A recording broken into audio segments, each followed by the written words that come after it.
a long version if you want to listen to me read the whole thing, if you listen to that. But without further ado, this is the Redemptio Memoriae, which is the reconstruction of Lily Bushnell, written by this person named Isabel Morton, a 29-year-old resident of Megangan, which is also known as Brisbane, Queensland, Australia. She's a researcher, writer, and activist. Her primary project is the Several Problems Press, which is a news and analysis service which covers trans affairs in Australia and worldwide. She's also transgender, but she did not know Bushnell personally. So the executive summary of this is that on February 25th, 2024, an anarchist protester self-immolated outside the Embassy of Israel in Washington, D.C., in protest of the Zionist entity's genocide in Palestine.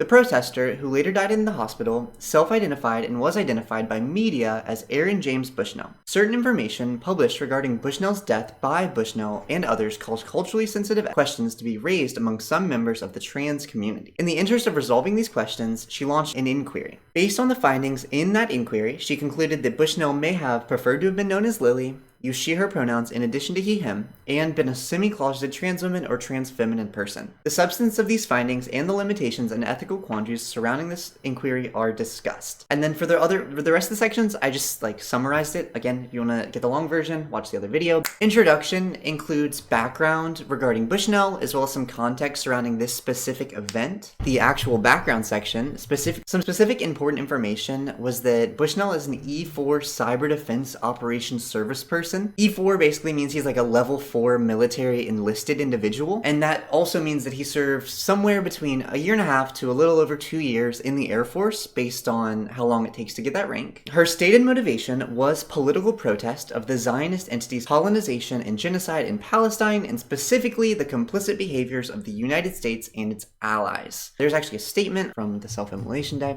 I am an active duty member of the United States Air Force, and I will no longer be complicit in genocide.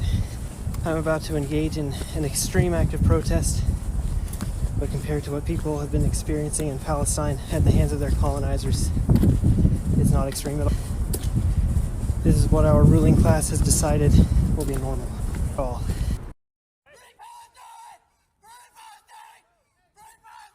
The context section details some connections drawn between Lily and our kitty, a username used in multiple places by Bushnell, and the common identity known as Aaron Bushnell. Isabel specifies that there were multiple flags that were kind of thrown in regards to the trans feminine identity clues, but also elaborates that due to the perception that if Bushnell was trans feminine, there's kind of a communal obligation to take care of her in her death, and that would extend to having the truth be known regarding a greater extent of the identity of this heroic Air Force service person. Regarding the title, this section basically just says why the paper is called the Redemptio Memoriae, which plays off of a different historiographical term, which is Damnatio Memoriae, which is a condemnation of a memory. That's tearing people down. This is building people up, and it translates to the reconstruction of a deleted individual. The methodology used for this was all publicly available information, including Bushnell's own social media accounts, statements by people that knew Bushnell, content published by media outlets who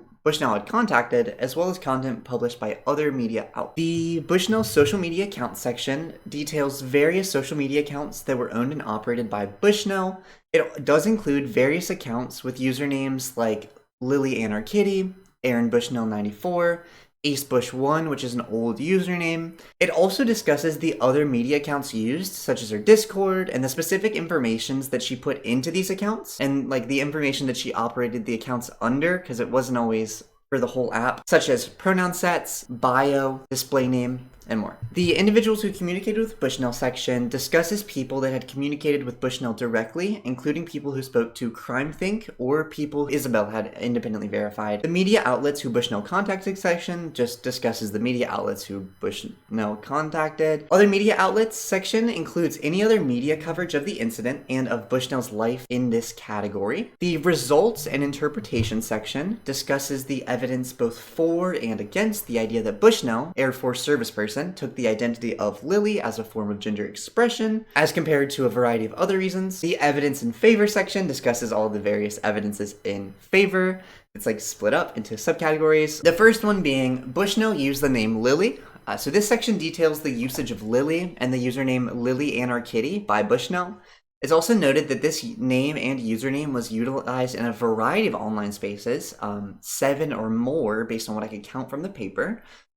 It also concluded that the name Lily was used as a form of address rather than like other methods of using that name. Bushnell also used she, her, and he, him pronouns, which is another section that details that multiple statements, both from McAllister and Mule, report that Bushnell utilized both she and he pronouns. It also states that Bushnell had set her pronouns Discord-wide as he, him, but in many Discord servers had undertaken the she, her pronouns, often through role selection, which is a common way to allow Discord users to tag themselves as various things.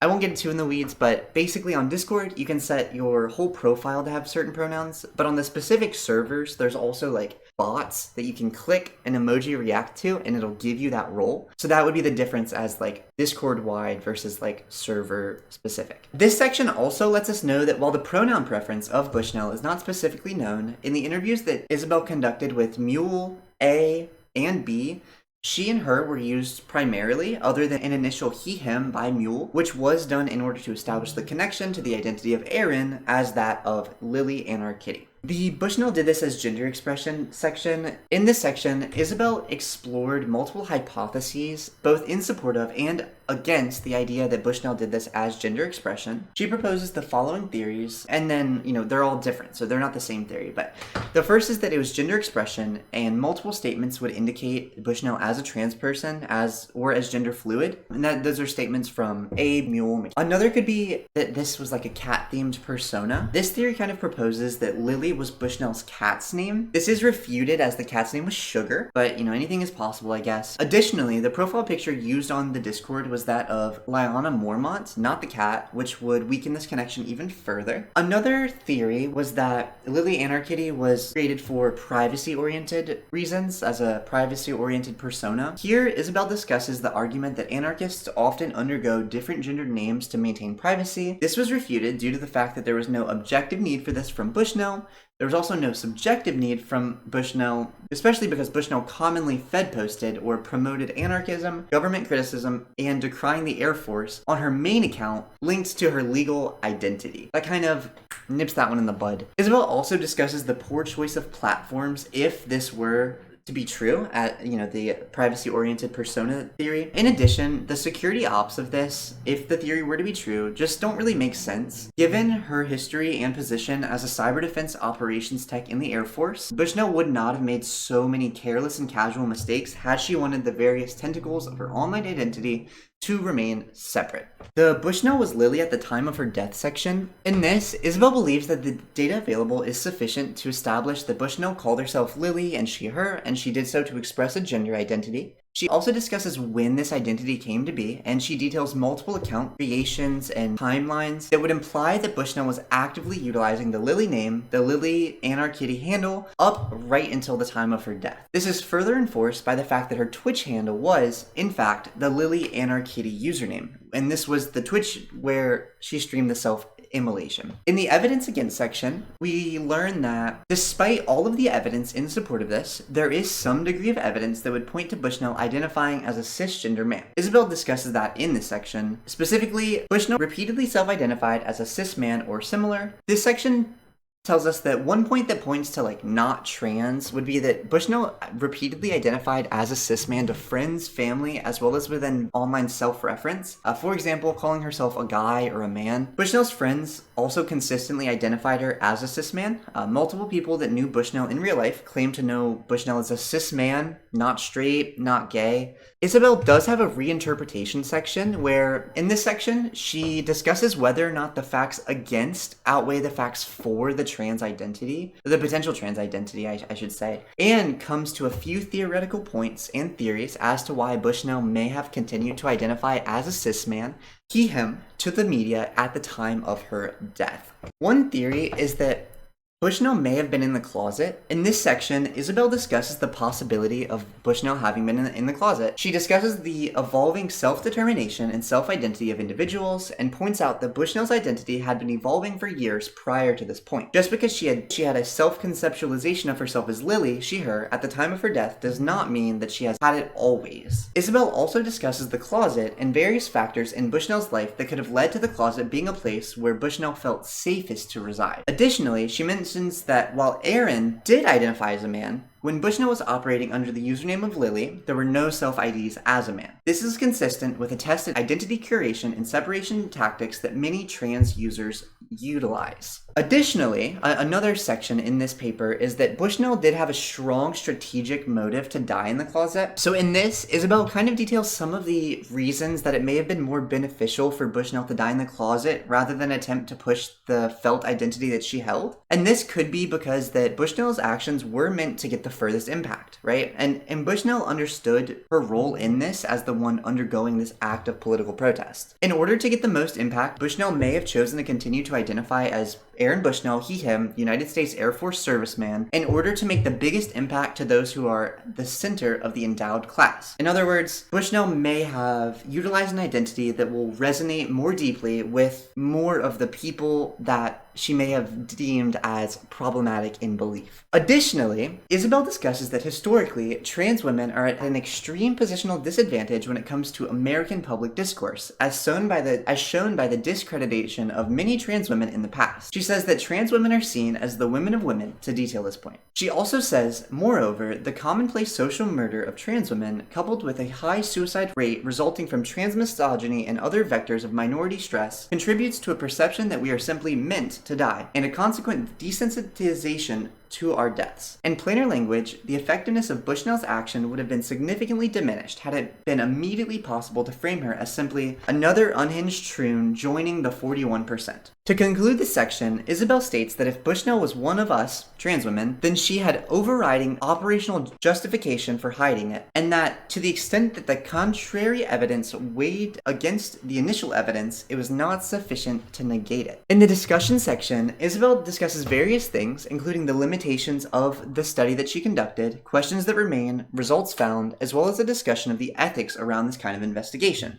In the limitations section, she discusses the various limitations to the inquiry, including but not limited to many social media accounts that were privated or memorialized, many Discord accesses that were blocked due to paywalls or role gates, like I mentioned earlier, the limitations on various social medias to get central access to a user's actions, such as comments, follows, likes, subs, etc., all kind of leads us to not be able to get the full scope of Bushnell's online interactions. And that is what is mentioned in this topic here. Okay, then there's a question section that doesn't really have anything in it, but there is a results section. So in this section, Isabel does a Q&A format to answer many of the questions that were raised during the investigation that she conducted. In the ethics section, I'll let her say it best, as I think she does say it best. I debated whether to include this section. Doing so seems a little like preemptive self-defense. However, I found some of these ethical questions particularly pressing, and I suspect I may not get another chance. I have therefore opted to include it. And this section kind of just details a few of the ethical concerns she feels that she will get from this paper, and kind of her response to those. Then there's a conclusion section, a finding of facts section. In this section, she concludes the paper by summarizing the information that we have read and that she has collected. In the next step section, she discusses the proper modus operandi to take moving forward with regards to Bushnell. She suggests that it is most likely appropriate to refer to Bushnell as Lily, she, her, and he, him pronouns on a precautionary principle. However, she does not feel it is appropriate to correct anyone who refers to Bushnell as Aaron